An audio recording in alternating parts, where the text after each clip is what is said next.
Laskar Mataram istimewa. PSIM Yogyakarta kembali melanjutkan tren positif. Setelah mengakhiri 2025 dengan rentetan negatif, PSIM sukses membuka 2026 dengan 2 kemenangan beruntun. 3 gol sukses mereka cetak dalam kemenangan besar di kandang Madura United. Meskipun demikian, dua taktik berjalan cukup alot. Lalu, gimana adu strategi yang dijalankan kedua tim? Pertama, pertahanan disiplin Madura.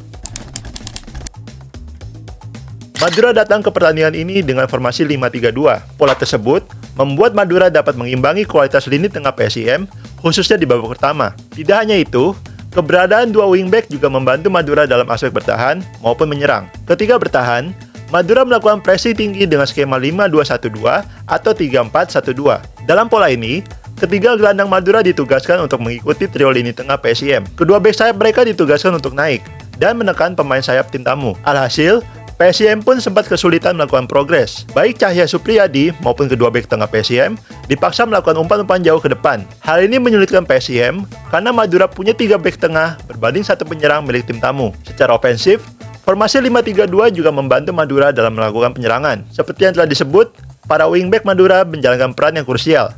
Ketika menyerang, mereka dapat melakukan 2 hal. Pertama, baik Ferdian Rizky maupun Taufik Hidayat bisa melakukan overlap. Tujuannya adalah untuk muncul di ruang terbuka dan menciptakan crossing. Dan kedua, para wingback tersebut pun bisa membuka ruang. Dengan berdiri melebar, mereka dapat menarik pemain pertahanan PSIM keluar dari posisinya. Ruang inilah yang nantinya dapat dimanfaatkan satu gelandang atau penyerang Madura untuk melakukan penetrasi ke area kotak penalti. Kedua, struktur serangan kreatif PSIM.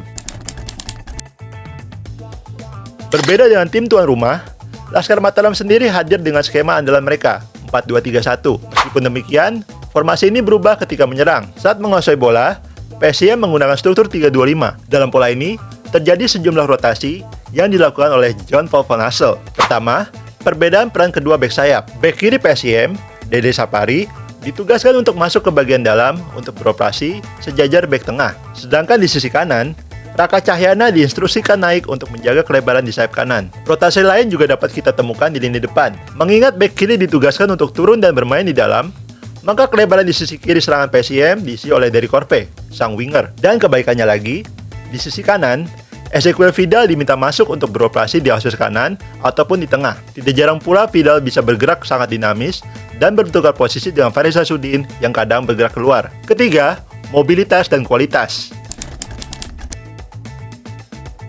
Berbagai rotasi yang dilakukan PSIM ketika menyerang bukannya tanpa tujuan. Dengan skema 3-2-5, mereka ingin membuka ruang di blok pertahanan Madura sekaligus mendominasi lini tengah untuk melakukan progres ke ruang antar lini. Berbagai rotasi yang mereka lakukan membantu hal ini bisa terjadi. Dan tidak hanya itu, Van Hassel juga memberikan izin bagi para pemain tengahnya untuk bertukar posisi secara dinamis. Ini berarti Vidal tidak hanya bisa bergerak ke dalam, namun kadang turun sejajar dengan kedua gelandang. Sudin tidak hanya bergeser ke samping, namun juga bergerak ke belakang lini. Dan terakhir, Zé Valente pun dibebaskan melakukan pergerakan ke berbagai ruang ketika menyerang. Mobilitas yang ditunjukkan para pemain PSIM menjadi masalah besar bagi Madura.